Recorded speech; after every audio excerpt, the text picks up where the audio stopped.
What's going on, guys? SHOT Show 2026 continues. We're here at the Hux booth, but they got a special guest here with the UO company, and everybody's been asking me to come visit and stop by to find out what's happening with the NT7. I'm here with Steven. Steven, let's talk about it. Let's talk about all things NT7, sort of the origins and kind of where we are now. Okay, well, starting out the T7 with Tommy, and Tommy built Tactical. We went in, made a deal with Tommy, acquired the IP, and started redesigning the weapon system. So in the process, we've gone and we've done a whole new data pack, all new engineering, and just kind of started from ground zero to make sure that we had a weapon that was producible, repeatable, and most of all, performed. And so that's kind of where we are with this gun. We've started last year with a full redesign. We were hoping that we wouldn't have to do the entire thing, but we've had to do the entire thing. Okay. So it took a little longer than we wanted, but we're getting very, very close. Okay, so can you get into, I know we talked a bit off camera, can you get into any of the little detail about some of the problems you were seeing with the previous design and sort of what you've had to try to help facilitate fixing, getting into as far as the parts go, or, leading into that redesign, or what you've seen being the majority of the issue type of Yeah, I mean, look, Tom did an unbelievable job. I mean, he's a magician when it comes to recreating things. I think most of the issue was small parts manufacturers. And so a lot of the things that we were seeing wasn't necessarily with Tom's information, it was more with the quality control of the parts that were coming in and them not being to his spec. Gotcha. Now, part of that is that, what we wanted to do is create a data pack that was much more of a production data pack. Okay. So something that would be similar to what SIG would produce or Colt would produce or someone like that. So the parts themselves, we've gone through the T7, and we've identified areas that need to be fixed. And for a lot of the individuals that were calling us and they were wanting parts for T7s, we're not warranty for T7s, but we are not going to leave those guys in the lurch. We're going to do everything we can to create a set of parts that will fix many of the issues that they're having. And so we're working on that right now at the same time that we're trying to get our full data pack finished.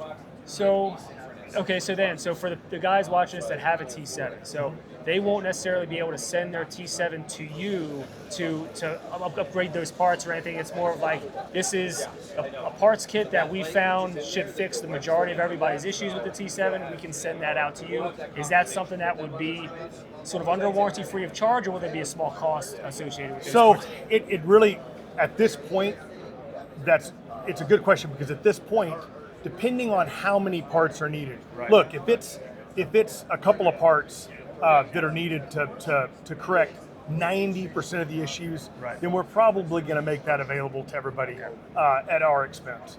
If it ends up being a broader group of parts that need to be replaced, we're not looking to make money off the guys that were loyal and bought the T7s from Tom. And look, Tom is a friend, and we want to do what we can to help everybody that was a part of that. So we would probably make them available if it's a broader set of parts at cost. Cool. That's great. I think that's great to hear, because there were, from my recollection, was a huge interest in this. There was a lot of people that tried buying these, crashed websites multiple times. It was something that the regular consumer never thought they would be able to own. Correct. So when it came out, it was like, oh my God, everybody needed to have one. So it's great that you're going to be able to hopefully help address all those issues, and then moving forward with your own gun, coming from the factory as 100% reliability. Right.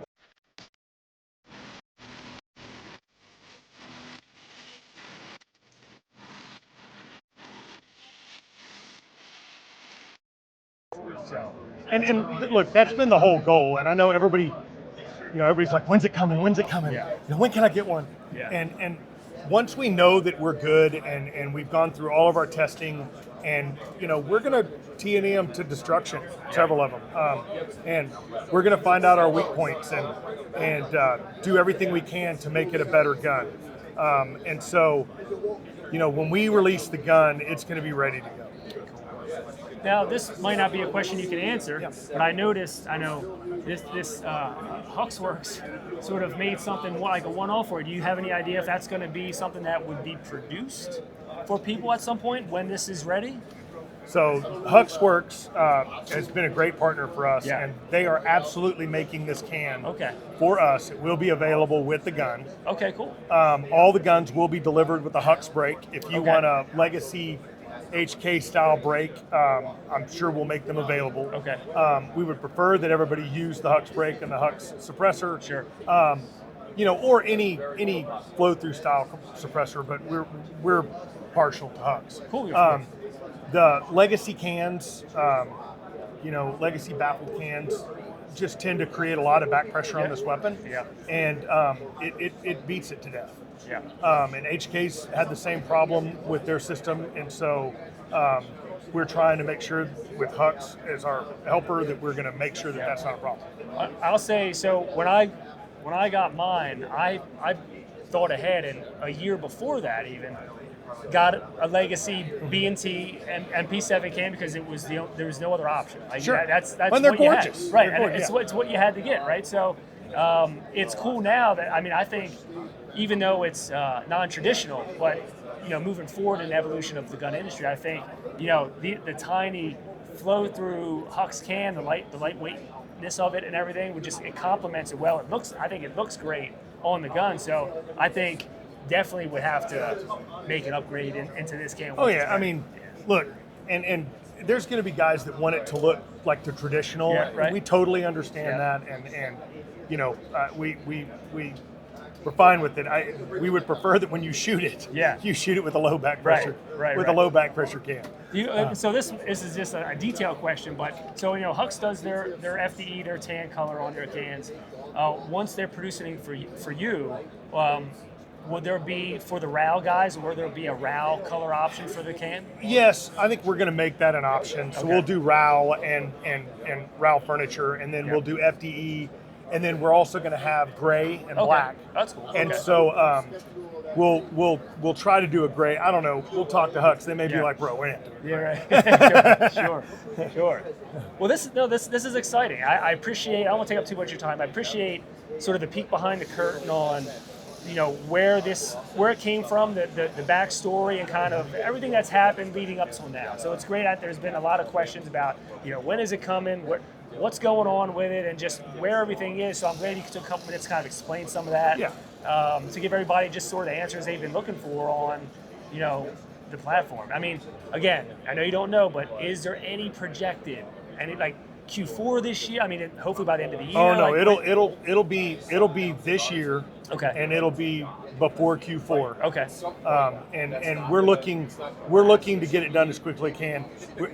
I don't want to give a date and disappoint everybody. Right. The thing is that as soon as it's ready, we will launch it. Yeah. And ready right now is just simply going through testing. Okay. So, getting that done, and as soon as the parts that we have to help guys with T7s are ready, we'll do that. I know there's some guys out there that are wanting us to send them the old TBT parts, but we're having the same issues when I send those out. So rather than just continuing to send parts, if we can make a couple of little changes to those parts and send them out that way, then that's what we're going to do.